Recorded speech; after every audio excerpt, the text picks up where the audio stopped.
regardez, on dit que l'amour, c'est comme une balle. Si on lance une balle contre le mur, si on lance la balle tout doucement, la balle revient tout doucement et il n'arrive pas. Mais si on frappe la balle très fort, la balle revient très fort. Si vous aimez les autres vont vous aimer. Vous recevez. Si vous donnez beaucoup d'amour aux autres, vous recevez beaucoup d'amour. Et l'amour, vivre dans l'amour des gens, c'est un bonheur. Alors vous recevez toujours. Vous parlez matériellement. Bien sûr, si vous avez un dirham et vous donnez un dirham, vous n'aurez rien. Mais ça, c'est une vue de ce monde si bas. Si vous regardez la chose religieusement, vous trouvez que si vous avez un dirham et vous donnez un dirham, c'est que vous avez 10 dirhams. 10 dirhams pour le dirham. Ce monde si bas passe rapidement.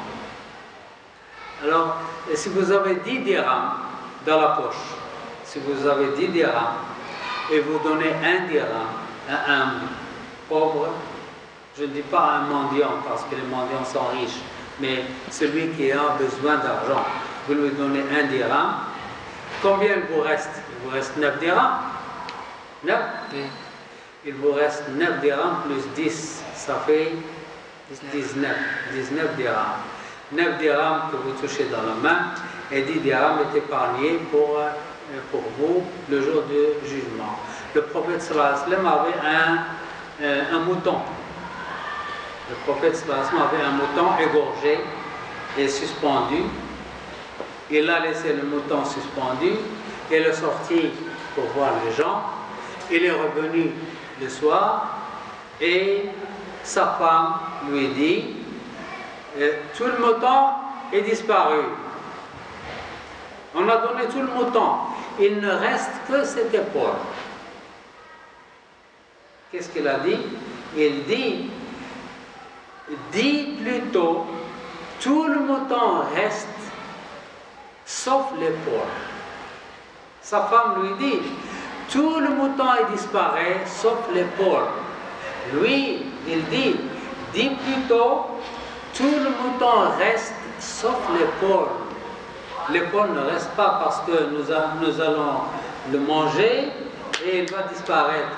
Mais le mouton sans l'épaule, on l'a donné pour l'amour d'Allah, on va le trouver là-bas. Donc le mouton reste sauf l'épaule. Ici, l'égoïsme, ici, en arabe, l'égoïsme, c'est al-hasad. C'est ça, l'égoïsme en arabe. Normalement, l'égoïsme, c'est mauvais. L'égoïsme n'est pas bien. Mais ici, dans ce contexte veut dire, si vous aimez les autres, vous faites du bien pour vous-même. Parce que tout le monde cherche son bien. Alors, vous voulez trouver votre bien, rendez service aux autres et vous sentez bien. Une fois, le prophète sallallahu alayhi wa sallam a rencontré Omar ibn Khattab.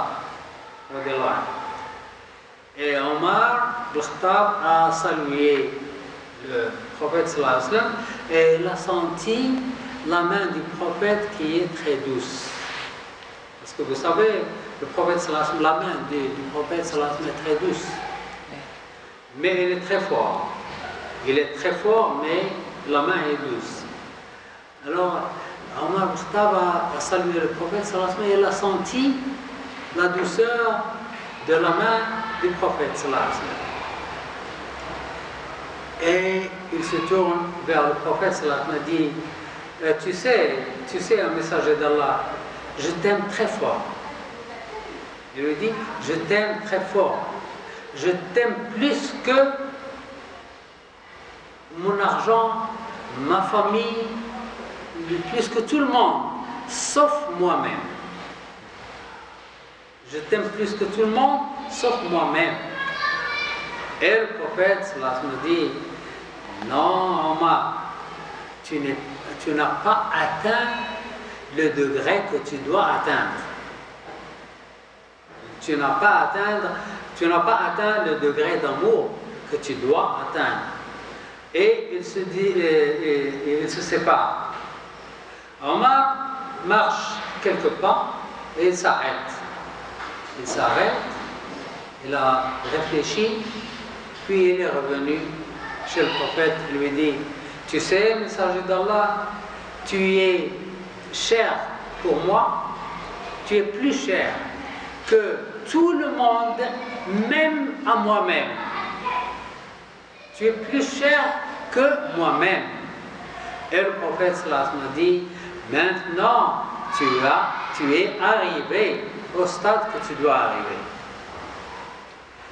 Le fils de Omar, était loin, il a vu la scène, et lorsque Omar est allé chez lui, son fils lui a demandé, il a dit, tout à l'heure tu étais avec le prophète et puis vous étiez séparés, tu étais debout, comme tu avais l'air de réfléchir, et puis tu es revenu chez le prophète. Il dit oui, et j'étais en train de faire un calcul. Je me disais, qui est la personne la plus chère pour moi? C'est moi-même. C'est moi-même. D'accord. Qu'est-ce que je veux pour moi? Je veux le paradis. Qui va me mener au paradis? C'est le prophète. C'est le prophète qui m'emmène au paradis. Donc je dois l'aimer plus que moi-même parce que c'est lui qui va m'emmener. Si je l'aime plus que moi, j'aurai le paradis. C'est ce que je cherche moi. C'est l'égoïsme. Je cherche mon bien. Mon bien se trouve dans aimer le prophète plus que moi-même. C'est parce que c'est lui qui va m'emmener au paradis. Voilà le calcul. Vous voyez? Donc l'égoïsme dans cet exemple-là n'est pas bien, n'est pas mauvais.